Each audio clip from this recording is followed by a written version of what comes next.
Dentro de todos los variopintos tipos de significantes que existen, hay tres en particular los cuales me gustaría detenerme para hablar y explicar al respecto de ellos.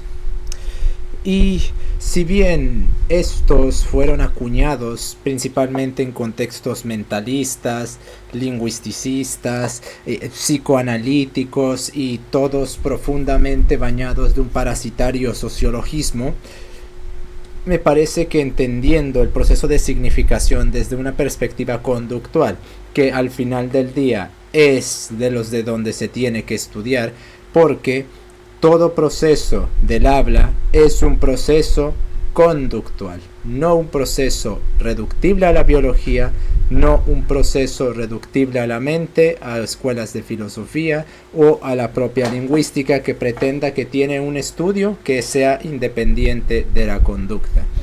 Una lingüística que niegue su subordinación a la conducta es una lingüística que no está estudiando el lenguaje o la lengua, sino que está estudiando una ideología. Una pretensión la cual lamentablemente es tan perenne y tan constante en los lingüistas. Bien decía Skinner que el lingüista es un tipo de persona el cual tenía una grandiosa habilidad para dotar algo tan insignificante como lo es su disciplina de un significado que pareciese decidir el destino de la especie, prácticamente. Y naturalmente que las cosas no funcionan así. La lingüística no tiene sentido fuera de un contexto conductual, puesto que no hay lenguaje, no hay lengua, puesto que eso es lo que se está estudiando, no lenguaje, no hay lengua biológica. Hay lenguaje biológico y aún así ese remite al comportamiento de los organismos.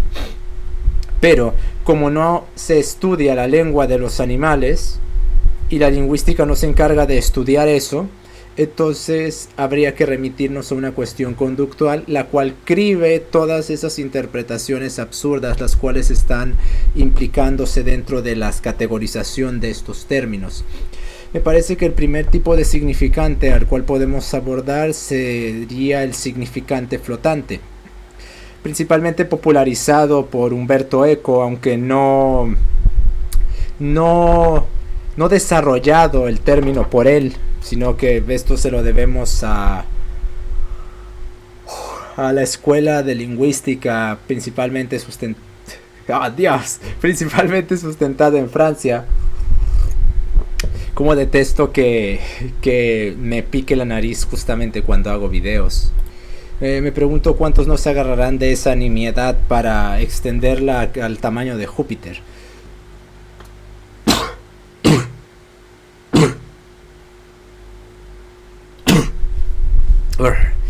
Bueno, el significante flotante podemos designarlo como un tipo de significante sin significado, básicamente,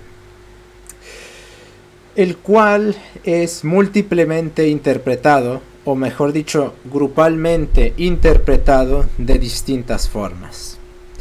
Y es importante establecer esta distinción porque pareciese que definiendo el significante flotante de esta manera, el significante o los términos sin categoremáticos vendrían a ser exactamente lo mismo, pero realmente no son lo mismo.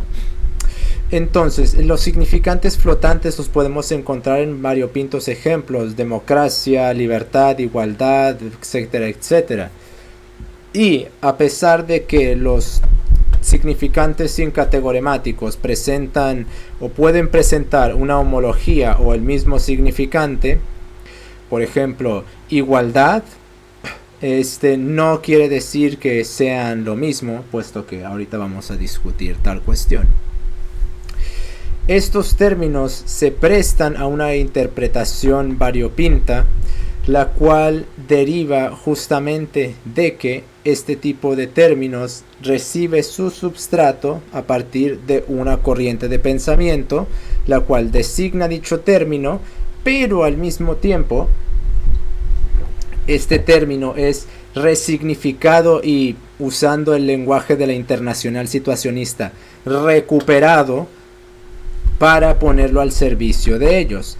Por ejemplo, algo que no saben toda la caterva de ignorantes liberalistas es que la libertad, el Marx defiende la libertad, solo que para Marx la libertad es la liberación. Hay una resignificación y una recuperación del término, pero al final del día, básicamente lo único que cambia desde el marxismo es el significante, porque el significado sigue siendo exactamente el mismo que proponen los liberalistas, ya que los liberalistas, como no se han leído a Marx y no lo han entendido, razón por la cual no lo hayan podido refutar, quizás Juan Ramón Rayo haya sido la primera persona que realmente se ha acercado o directamente refutó completamente a Marx, puesto que finalmente se les ocurrió a los economistas leerlo y darse cuenta que vaya, resulta que Marx no era solo un economista, sino que creó todo un sistema de pensamiento que implica a la economía, pero que no es solo economía. Y ya que él de hecho se tomó en serio eso, pues entonces finalmente obtuvieron el substrato más completo para acabar con él, o tratar de acabar con él, porque no he leído su libro. Pero de cualquier forma falta que me hará leerlo. Acabar con Marx una vez que entiendes de dónde viene realmente no es difícil. Pero como Marx parte de esa corriente de pensamiento predilecta por toda la piara post-ilustrada, como puede ser el materialismo espiritualista, teniendo quizás el ejemplo máximo con Freud, aunque tampoco Marx se queda muy lejos, pues naturalmente que de ahí que su prédica sea tan seductora y haya calado tan hondo, sobre todo porque Marx se presenta como si él empezara el conocimiento, con frasecitas tipo: la filosofía ha estudiado la realidad, pero de lo que se trata es de transformarla, implicando que Marx está ideando algo nunca antes hecho, como si la República de Platón no hubiera existido, e independientemente de ello, como si Platón no hubiera tratado de llevar a cabo la República. Sí, los tratados morales de los estoicos, por ejemplo, naturalmente que tenían como objetivo simplemente la publicación de los libros para ganar dinero. Evidentemente no era una exhortación a modificar el mundo a través de que la gente se adscribiera a su sistema de moral, porque todos sabemos que cuando la gente universalmente, que es el ideal de toda prédica moral o ética, se adscriben a ellos, no pasa nada. Evidentemente, solo hasta que Marx viene y nos ilumina con el fuego prometeico, naturalmente que solo hasta ahí la filosofía empezó a hablar de transformar al mundo, evidentemente. Y justamente este es un ejemplo perfecto de un término, de un significante flotante, puesto que transformación, si tú le preguntas a un marxista, te va a decir, de hecho un marxista, si viera esto, me diría que soy un ignorante, puesto que transformación, ellos nunca abogaron por la transformación, porque para el marxista, transformación es básicamente un ejercicio de lambisconería y de felación hacia Marx, y solo ahí se puede hablar de transformación. Este es el ejemplo predilecto de un significante flotante. Por ejemplo, transformación, cambio, formación, forma, cambio de la forma. ¿Aplicado hacia qué? Hacia el mundo. Toda prédica ética y moral se sustenta en un mundo. Muy bien, entonces sí, toda la filosofía ético-moral, que eran la gran mayoría de filosofía en el pasado, a diferencia de estos tiempos que prácticamente no existe, de hecho buscaba la transformación del mundo. ¿Quién lo diría?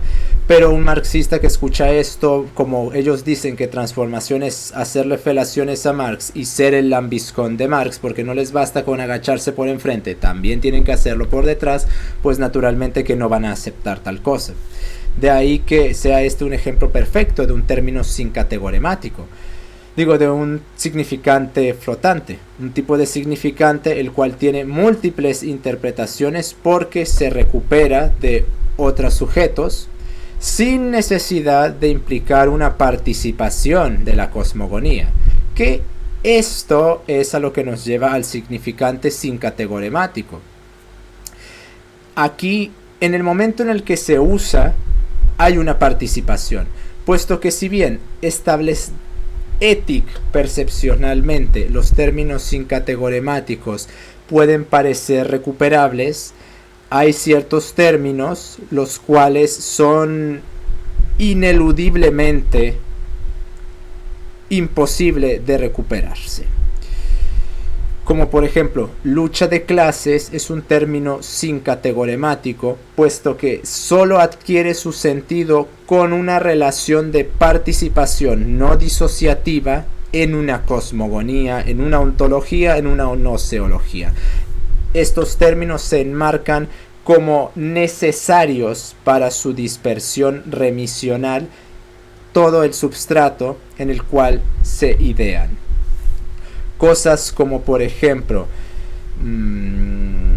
capitalismo en el sentido de Marx, y digo en el sentido de Marx porque curiosamente liberalistas usan este término, a pesar de que el término fue acuñado como una afrenta ignominiosa contra los liberalistas económicos, por lo cual no veo por qué, teniendo liberalismo económico o economía de libre mercado, hay liberalistas económicos que se refieren a sí mismos como capitalistas, pero en cierta manera tiene sentido, porque si uno lee un poco de la escuela austriaca, como Mises o Hayek, por poner los ejemplos más paradigmáticos, encontrará que esa subsunción totalizante de la economía como una estructura de la realidad, lo mismo que hacía Marx, la integran la escuela austriaca.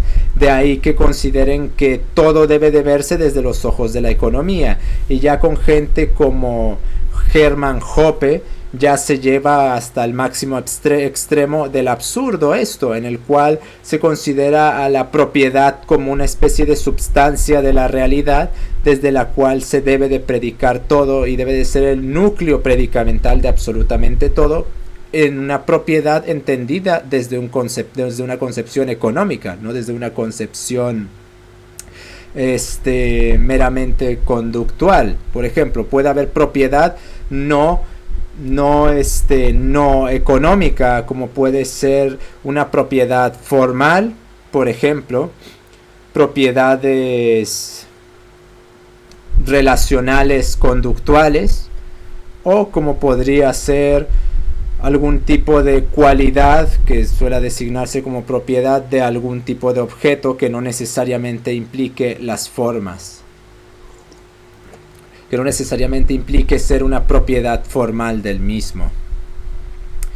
Entonces, los términos sincategoremáticos o los significantes sincategoremáticos, en el momento en el que se enuncian, demandan ineludiblemente a todo el sistema de pensamiento, y si uno los usa, uno acepta todo el sistema de pensamiento. Uno no puede hablar de un patriarcado, por ejemplo, sin aceptar toda la serie de implicaciones filosóficas que implica el feminismo, en el cual se substrata tal corriente de pensamiento. Por lo tanto, la distinción es importante. Mientras que uno permite la recuperación debido a que puede resignificarse, otro no puede resignificarse porque demanda y es como una especie de punto fundamental del sistema de pensamiento, y derivado de eso no se puede establecer la recuperación. Y en el momento en el cual se utilice, invariablemente se acepta todos los postulados los cuales implican, y en algunos casos todo el sistema de pensamiento. Uno no puede hablar de la lucha de clases sin aceptar todas las implicaciones lógicas que se derivan de aceptar tal término como válido. No puede uno decir, bueno, yo acepto la lucha de clases, pero no acepto el marxismo es falso, eso no tiene sentido. Eso es como decir, yo acepto que el mercado se autorregula, pero al mismo tiempo rechazo que el precio no sea un producto espontáneo del mercado. No puedes aceptar una cosa y rechazar la otra, porque si el mercado se autorregula, ¿qué es lo que se autorregula del mercado? Los precios. Porque cuando se dice que el mercado se autorregula, lo que se está regulando son los precios al final del día, puesto que lo que creen que los economistas es de economía es de hecho finanzas, y en las finanzas solo intervienen operaciones monetarias bursátiles, no opera otra cosa. Una cosa es la economía y otra cosa son las finanzas, y cuando se habla de esto, de que el mercado se autorregula pretendiendo establecer una prédica económica, es más bien una prédica financiera. Pero bueno, eso no debería de sorprender a nadie, puesto que como se cree que economía y finanzas son lo mismo, pues naturalmente que se caigan en estas categorías en esta problemática de pretender que somos economistas, cuando en realidad lo que somos son una escuela de finanzas, o de financistas, o de financieros. La verdad no sabría cómo decirlo, financieristas o algo por el estilo. Pero bueno, términos sincategoremáticos demandan esta cuestión. No se escapa del sistema de pensamiento en estos términos, porque son puntos fundamentales del mismo. Es como por ejemplo la idea del progreso para los ilustrados. Tú no puedes aceptar la idea del progreso de los ilustrados y separarlos de, por ejemplo, el hacer a un lado a Dios, o el democratismo en el cual se pretendía substratar el gobierno, porque nosotros buscamos la libertad y por lo tanto nosotros debemos de anular toda estructura jerárquica, excepto las que nos gusten, evidentemente. Es así, y también yo. Sí, a mí no me toquen, porque pues yo sí soy la verdad, naturalmente.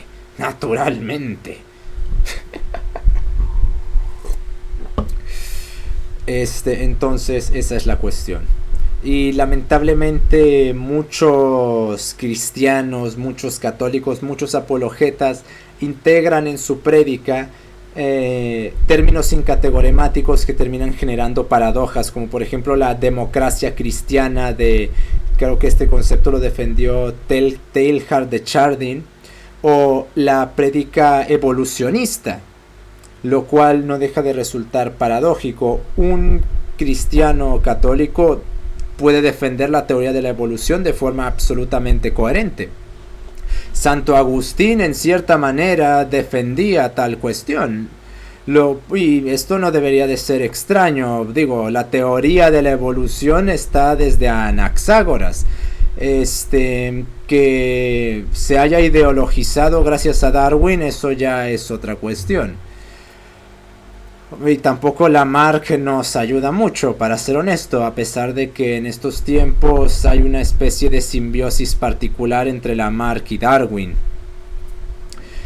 Pero bueno, en fin, el problema con Teilhard de Chardin es que defiende la evolución desde la síntesis extendida, y taxativamente esa prédica tiene un aberrante fundamento ateísta, sobre todo principalmente viniendo de Huxley, que él directamente consideraba a los religiosos como poco más que una caterva de ignorantes que retrasaban la ciencia. Vaya, pues, al menos se le puede reconocer que él explicita lo que muchos ateístas cobardes de internet piensan, pero no se atreven a decir, que creen que los religiosos son un montón de ignorantes movidos por sus impulsos. Bueno, al menos hay que reconocerle a Huxley que tenía pantalones para ser coherente con lo que implica el ateísmo, a diferencia de toda esta batería de pusilánimes lambiscones que entre líneas o disimuladamente dicen eso, pero no tienen los pantalones para afirmarlo taxativamente. Claro, yo no tengo problemas en declararlos como unos apologetas de la ignorancia, puesto que en el núcleo fundamental del ateísmo sí se puede conocer el universo, no puede existir el azar. Por lo tanto, el ateísta tiene que defender una substancia que permee toda la realidad, que sería este azar, que debe de ser incognoscible para el hombre, lo cual genera la paradoja de que no puede ni siquiera designarse en ese caso, porque no se está remitiendo a nada que pueda predicársele tales propiedades, y por lo tanto el ateísta tiene que formalmente defender la ignorancia. Por lo tanto, bueno, entre estereotipos y de hecho una prédica que tenga sentido, pues bueno, yo no tengo problemas en llamarlos apologetas de la ignorancia, y de hecho tengo argumentos, a diferencia de los penosos, es que ni siquiera estereotipos, caricaturizaciones que ponen sobre los creyentes. Aunque lamentablemente hay varias de ellas que de hecho no son caricaturizaciones, y me atrevería a decir que son minimizaciones. Y eso debería de ser motivo de oprobio para los creyentes, pero en estos tiempos, ¿qué es un creyente sino un soberbio y un pusilánime? Los factores fundamentales de ser creyente en estos tiempos son esos dos.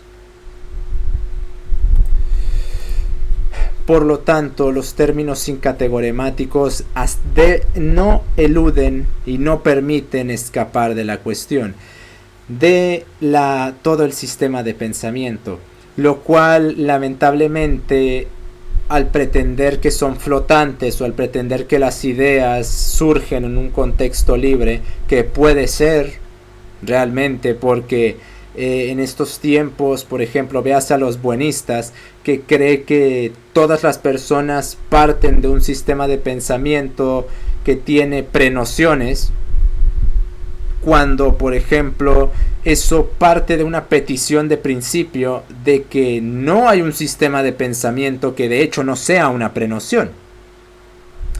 Así que si partimos de una falacia para imputárselo a los demás, solo porque nosotros llevamos esa falacia en acto, pues entonces así como uno puede esperar honestidad en la prédica. Si básicamente lo que está diciendo eso es que todos se sustentan en mentiras, nosotros también, y eso está bien porque todos lo hacen, pero esto obvia que hay un sistema de pensamiento que no está cayendo dentro de esas categorías, puesto que como verdad solo hay una para todos los fenómenos. Uno no participa dentro de esa imputación cuyo único objetivo es el de universalizar y glorificar un mal, porque este término de que todo es egoísmo, todo es mentira, todo es mal, siempre se dice en el sentido de todo es mal, por lo tanto yo voy a hacer mal, porque como todos lo hacen, eso es bueno, a pesar de que empiezo implicando que es malo de alguna forma.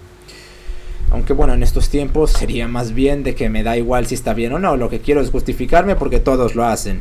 Vemos cierto análogo peculiar en el consenso temporal que buscan filósofos, razón por la cual cada vez se van más atrás en el tiempo, implicando que su sistema de pensamiento es una continuidad de algo que siempre estuvo ahí, como no por nada Marx se sustenta en Epicuro o en Demócrito,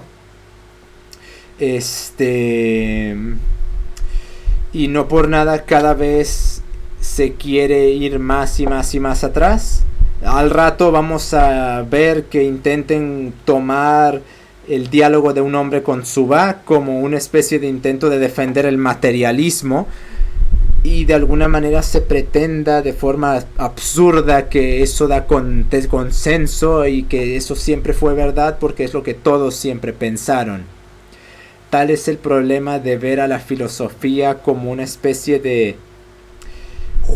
suerte de teleología dialéctica, cuando la teleología en los sistemas de pensamiento no lo es tanto, puesto que ello implica una subordinación a las ideas, como si no pudiesen pensar con independencia de autores, y como si no hubiera una dialéctica, que de hecho entonces implica refutar o anular dicha teleología.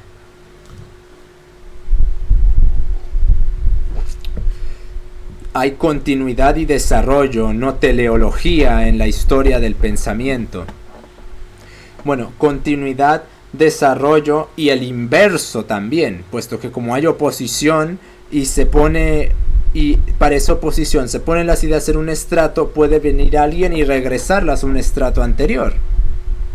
Que hablamos de conducta, no se limita a juegos ridículos donde no se implique una regresión en los referente a el estudio de las ideas. El ejemplo perfecto de esto es como el conductismo desarrolló un sistema de pensamiento y llevó la investigación científica en lo referente a la conducta a un estrato que en milenios no se había visto, solo para que en 10 años se regresase 2000 años en lo referente a la investigación científica. Así que está este proceso de regresión que no implica necesariamente un desarrollo teleológico, porque si tomamos simplemente lo que nos conviene para montar esa teleología y pretender que el pensamiento terminó en Marx, pues naturalmente que veamos la historia de la filosofía o la historia de esa manera. Si yo tengo un paradigma deificado, yo lo que voy a buscar es las ideas que me convengan y a partir de ahí voy a establecer la teleología para justificar al autor y de alguna manera decir que el tiempo me da el consenso y por lo tanto es verdad. Quizás una de las formas de consenso más disparatadas que pueden existir, pero bueno, eso es lo que es ahora la filosofía y todo lo que pretende llamarse como ciencia, que de hecho es filosofía, que se cree ciencia. Y es por eso que cristianos o católicos adopten terminología sin categoremática es problemático, porque termina generando sinsentidos como anarquismo cristiano, democracia cristiana, sociología cristiana, bueno, sociología católica. ¿Cómo puedes hacer sociología católica si el catolicismo es un sistema teísta y la sociología es deísta? Parte de una cosmogonía deísta la sociología. Por lo tanto, ese es el problema, que en la medida en la cual se pretende que no se participa y se crea toda una sarta de incoherencias y sinsentidos, porque se pretende que el término es libre de resignificar como si no tuviese ya una implicancia por fuerza de anexada a todo ese sistema de pensamiento. Por ejemplo, el término recuperación sí puede desenmarcarse de las cuestiones relacionadas a lo que mentaba la internacional situacionista, porque en este caso ellos son la hegemonía, no son los que están peleando contra el sistema. Por lo tanto, es más coherente que un cristiano use ese término que ellos, porque ellos son la hegemonía por completo. Y al mismo tiempo tenemos un tercer término que al final del día podrá entonces preguntarse, ¿por qué estás hablando de esto? He visto algo interesante que calza con este último término, con este último tipo de significantes, que sería el significante vacío, que no sería propiamente ello, porque como lo desarrolló Lacan, tiene la implicancia y del inconsciente, pero curiosamente en cierta manera sí lo cumple, pero el inverso del deseo, porque Lacan implica que este tipo de significantes que no remiten a nada, que más bien son una manifestación del inconsciente, la cual en la medida en la cual se imputan lo que implican estos significantes son una revelación de un deseo del sujeto. Más que eso, este tipo de significantes, a pesar de tener tal implicancia, las cumple todas. Es sin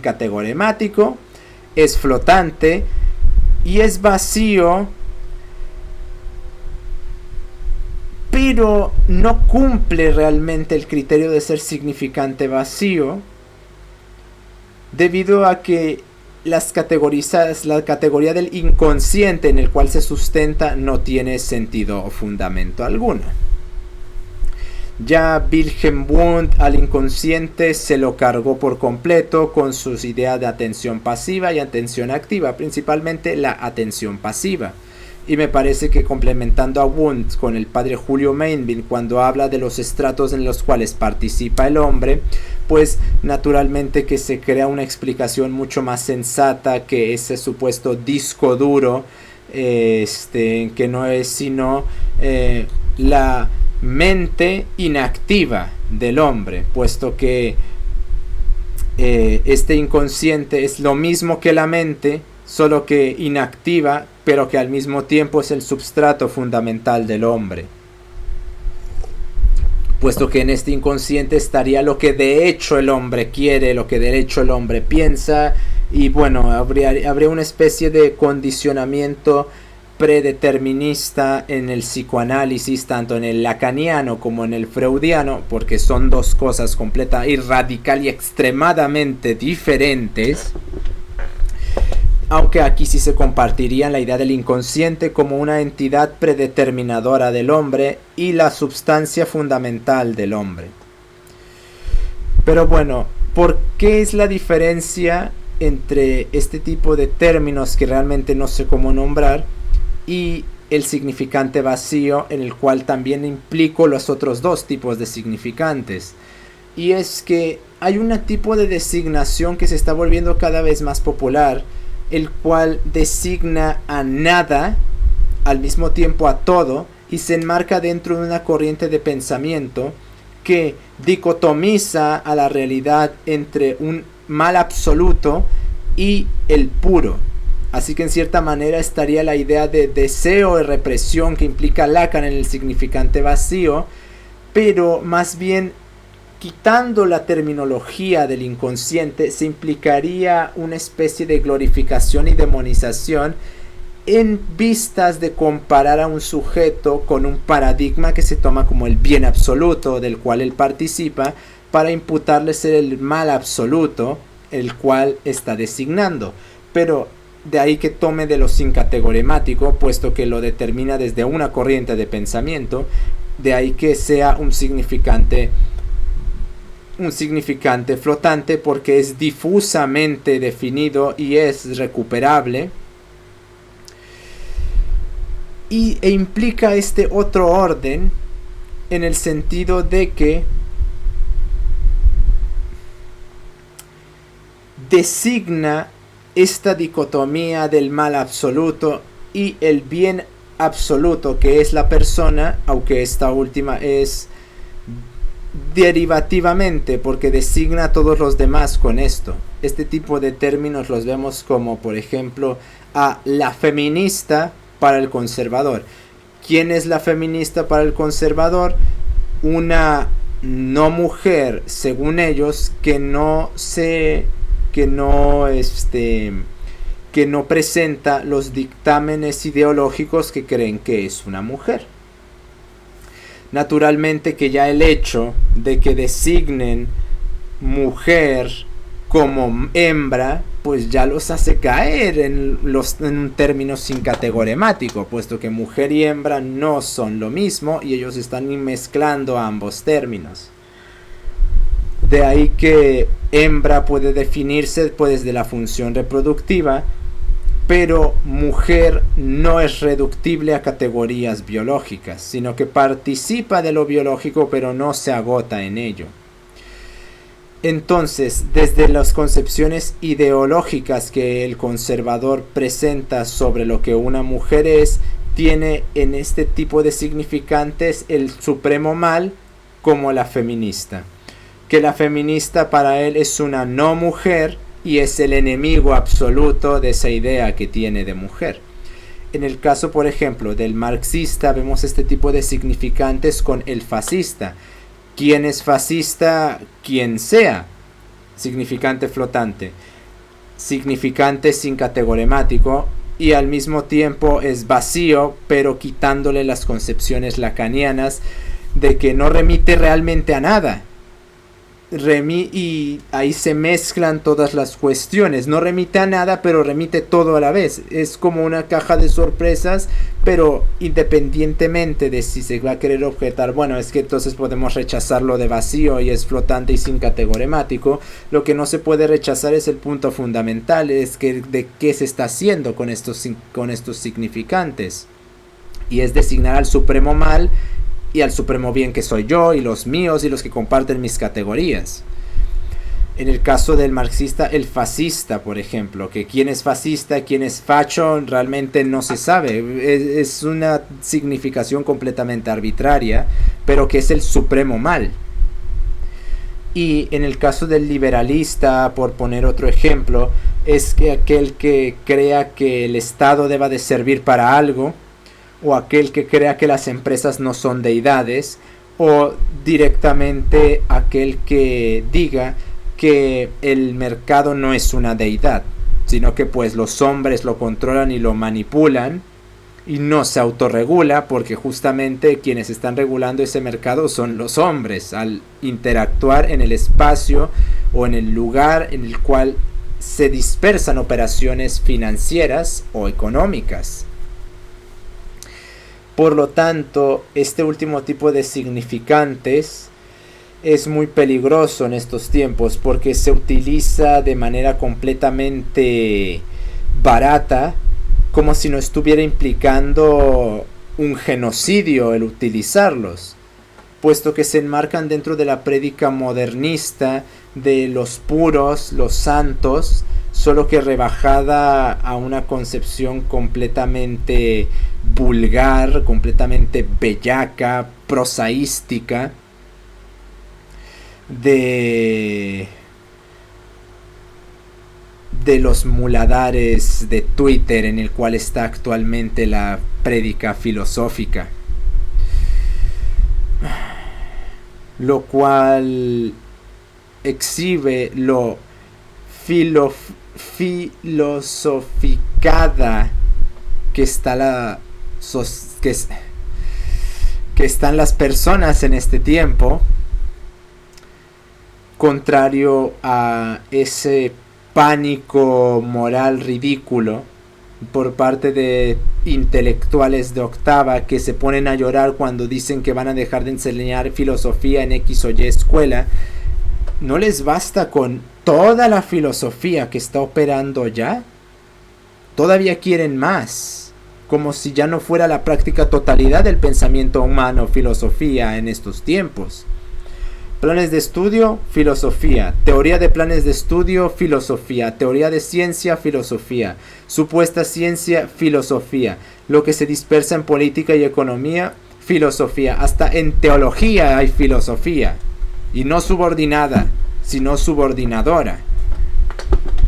Entonces pregunto yo, ¿todavía quieren más?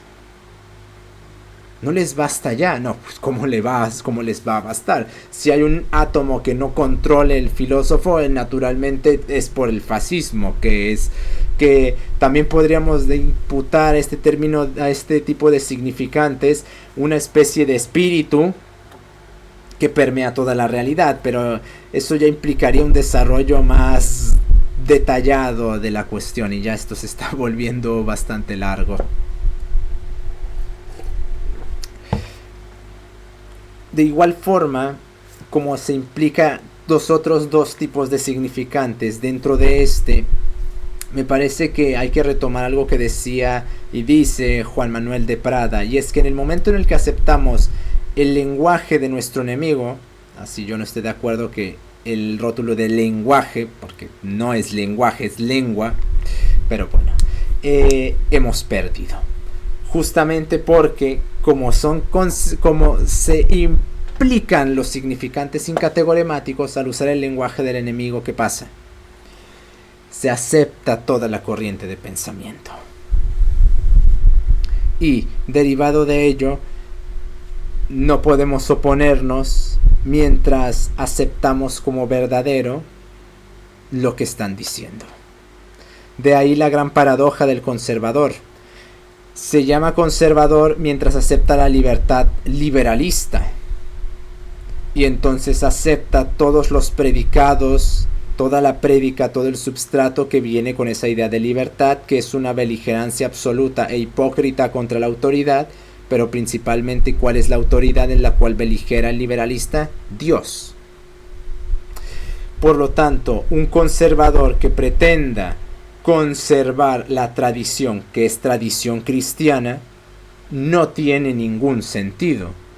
Pues bueno, esto es lo que crean los términos sincategoremáticos, y más todavía este último tipo de términos, ya sea significantes flotantes, significantes vacíos, o un nuevo tipo de significante cuyo nombre realmente no sabría decirle cómo se podrían designar, pero ahí está la cuestión. Si a alguien le interesa desarrollarla más, yo lo voy a hacer, pero en otro tiempo.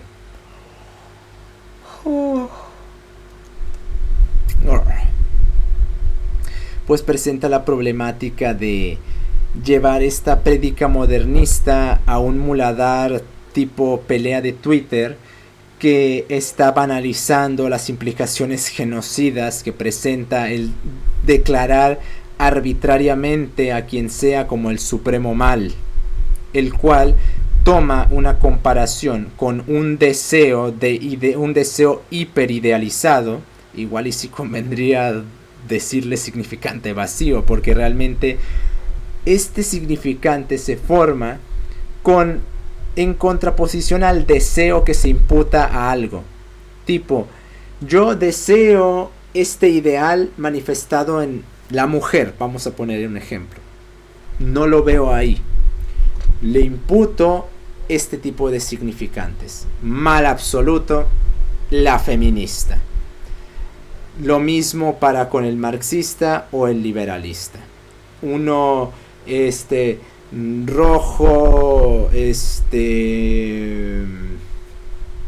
rojipardo, bueno, realmente los liberalistas no tienen progre, bueno, realmente esa tontería. Realmente los liberalistas no tienen esos tipos de designaciones, aunque sí se implica, por ejemplo, liberticida, podemos llamarlo, o socialista cuando se refieren, pero es que eso no es la adjetivación ofensiva, como por ejemplo si lo tiene el libertardo, libertarado, machirulo. Del otro lado sí tienen muchos, del otro realmente no tienen, porque feminazi, por ejemplo, ni siquiera ellos se lo toman en serio, por Dios.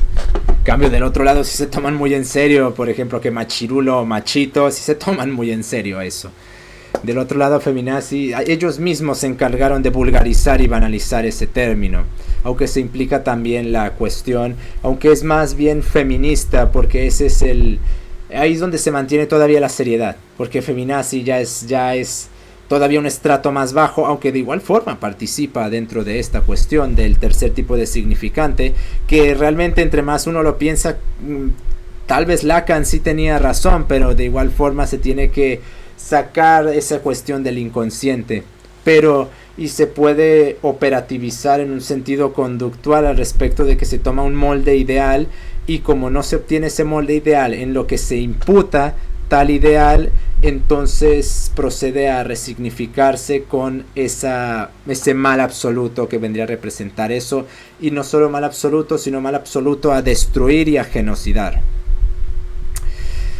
Por lo tanto, aunque bueno, el conservador, como es un pusilánime, eso de genocidar entre muchos matices y comillas, es decir, solo entre sus amigos se dicen eso, que a las feministas habría que darles un tratamiento tipo administración de agricultura soviética, y el que entenderá, solo entre ellos a voz muy bajita se dicen eso, que de hecho le quisieran hacer a las feministas. En cambio del otro lado no les interesa, hasta lo llevan aquí con orgullo. Si pudieran llevar esa insignia que aparece en aquel episodio de Bob Esponja en el cual Calamardo pone como realmente no quisiera estar aquí en este momento, pues lo hicieran, y algunos descaradamente sí lo hacen. Por lo cual es importante todo esto, principalmente por lo que comentaba Juan Manuel de Prada. En el momento en el cual aceptamos el lenguaje del enemigo, en ese momento hemos perdido. Nos estamos viendo.